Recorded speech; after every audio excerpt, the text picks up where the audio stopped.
that have been cleared. One of which opened just a year ago, running from the Jordan border down to the coast. So, first station in Israel, shiny and new compared to what we saw in Jordan. Hello. Hello. Already a lot of security on display. English. Afula. Hag. Okay. This morning I'm heading to a part of Israel that was populated thanks to the arrival of the railways. It's nice, isn't it? Double-decker. This train will take me from Beit Shean to the town of Afula, where I'm going to make a brief stop before carrying on to the port of Haifa. This is the new Yzrael-dalen railway, which follows the route of the original Ottoman line that connected the Hijaz railway with Haifa.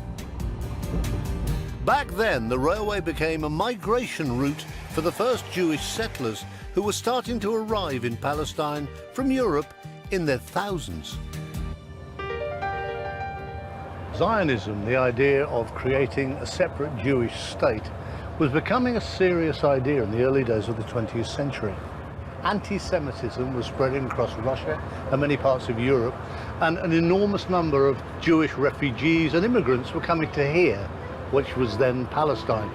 And it was, of course, the place that the Jewish people had regarded as their spiritual home for thousands of years.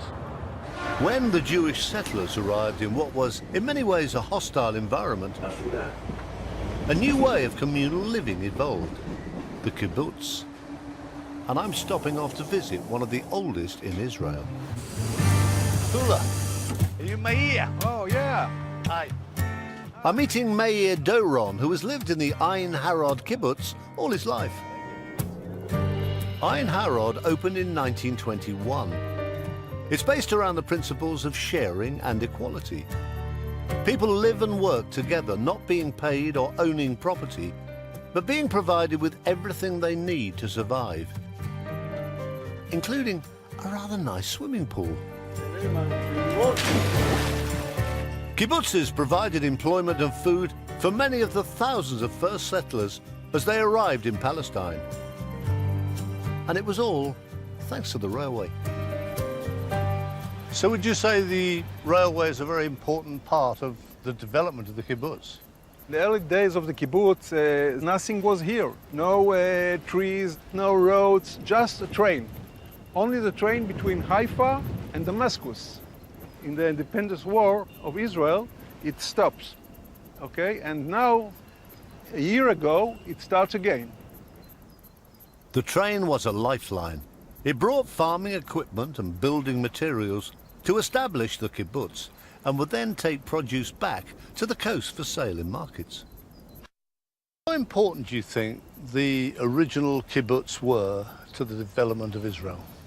It was quite or very important because the beginning of all the kibbutzim in Israel, they were tough persons and they were making the ground good. So it helps Israel to be a great agriculture country, one of the best in the world, maybe. Even today, kibbutz produce 40% of Israel's agriculture. Do you share wives? We try not to. Try not to. What a great answer. But that's enough communal living for me. Time to move on.